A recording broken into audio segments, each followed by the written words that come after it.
Police అథారిటీని మించి celebrity security, private security అయితే ఈ ప్రశ్నలన్నీ ఘటన ముందుకు తీసుకొని వచ్చింది. సార్ నిన్నటి నుంచి మరొక వార్త వైరల్ అవుతుంది. ఏదైతే ఈ పొలిటీషియన్స్ మాట్లాడారో, సరే ఎవరిని మనం టార్గెట్ చేయాల్సిన అవసరం లేదు, ప్రజలు అడుగుతున్న ప్రశ్నలు, వాళ్ళకి కావాల్సిన సమాధానాలు ఇది.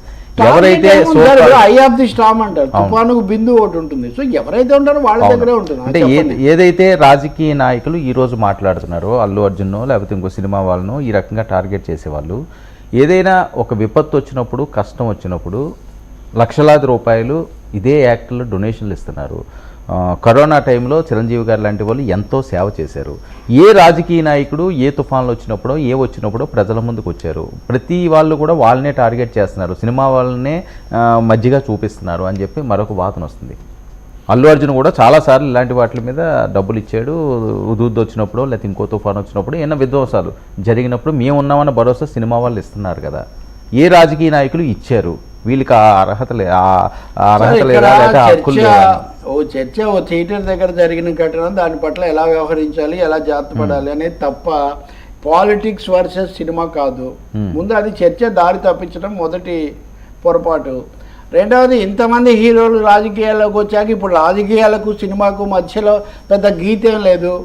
రామారావు గారు, కృష్ణరాజు గారు, మోహన్ బాబు గారు, కోట శ్రీనివాస్ ఒక డజన్ మంది ఎమ్మెల్యేలు, ఎంపీలు ఉంటారు సినిమా పరిశ్రమలో. ఆఖరుకు ఇప్పుడు చర్చిస్తున్న కుటుంబంతో సహా అల్లు అర్జున్ గారి మామగారు లేదా అల్లు అరవింద్ కూడా పోటీ చేశాడు కదా. వీళ్ళలో ఎవరు రాజకీయాలకు అతీతులని నేను అడుగుతున్నా. ఇప్పుడు ఒక పార్టీ జెండా పుచ్చుకొని ఆ సమయంలో మీరు ఉండకపోవచ్చు, కానీ మీరు మీ బంధుత్వాలు, మీ స్నేహాలు ఇవన్నీ అందరికీ క్లియర్గా ఉన్నాయి.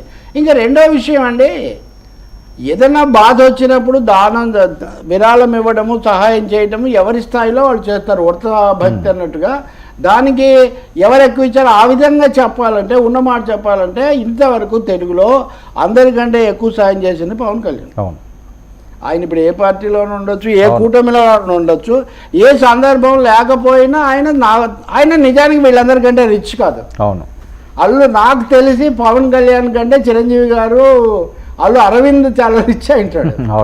బట్ దాన ధర్మాలు ఎక్కువగా చేసింది పవన్ కళ్యాణ్. దాన ధర్మాలు కాదు, విరాళాలు, సహాయం అది ప్రకటించి మరి ఆయన కూడా రాజకీయాల్లో ఉన్నారు.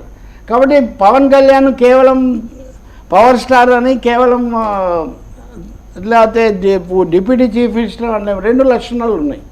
కానీ డిప్యూటీ కాకముందే ఆయన చేశాడు. కాబట్టి ఒక ఎంజీఆర్ అలా చేసేవాడు తమిళనాడులో, అలాంటి సాంప్రదాయాన్ని ప్రవేశపెట్టింది. అలాగే సోను సూద్ చేశాడు. అవును, సోను సూద్ అదొక ఆయన ఒక ఇదేదో మిషన్ లాగా పట్టుకొని ఆయన చేస్తూ వెళ్ళిపోయాడు. ఒక కొత్త వరబడి ఆయన ప్రవేశపెట్టాడు. అట్లాంటి యాక్టర్స్ ఇంకా ఉన్నారు. సైలెంట్గా చేసిన వాళ్ళు కూడా కొంతమంది ఉన్నారని నాకు కొన్ని పేర్లు చెప్పి కొన్ని చెప్పకూడదు. కానీ అలాగే ఆ సమయంలో ఎవరెంత ఇచ్చారని ప్రజలు పోల్చి చూసుకుంటూ ఉంటారు. మనం కూడా చూస్తాం మీడియాలో, కానీ వాటి మీద మనం కామెంట్ చేయాలి. ఎందుకని అది ఎవరెవరి ఐచ్ఛికంగా, స్వచ్ఛందంగా వాళ్ళు చేస్తారు కాబట్టి. అందుకని రాజకీయ నాయకుల పాత్ర, రాజకీయ నాయకులు అందరి దగ్గర అన్ని డబ్బులు ఉన్నాయా?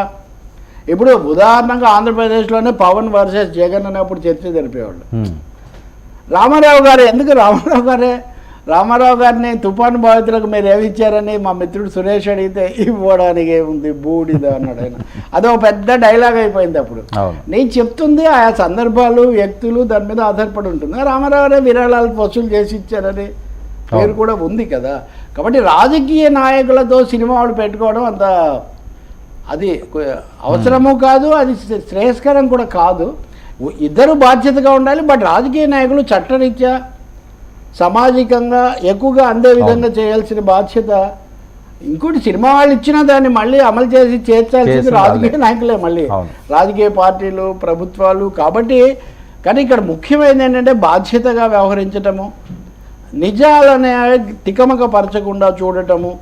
ఎంతసేపటికి బౌన్సర్ల ద్వారా సెక్యూరిటీ, అడ్వకేట్ల ద్వారా సెక్యూరిటీ అని మా సెక్యూరిటీ అని చూసుకోవటమే కాకుండా ప్రజల యొక్క యాక్సెప్టబిలిటీ, క్రెడిబిలిటీ అనేది కూడా చూసుకోవటం చాలా ముఖ్యం. ఇప్పుడు ఉదాహరణగా ఈయనెవరు, ఆర్నబ్ గోస్వామి ఫ్లాప్ యాక్టర్ అన్నాడు రేవంత్ రెడ్డిని. ఏం మాట్లాడేది? రేవంత్ రెడ్డి కూడా అన్నాడు, I'm also now A political actor అన్నాడు. పొలిటికల్ యాక్టర్ని నిజంగా యాక్టర్ అంటాము మనం. 2.5 గంటల నుంచి సంధ్యా థియేటర్ బయటకు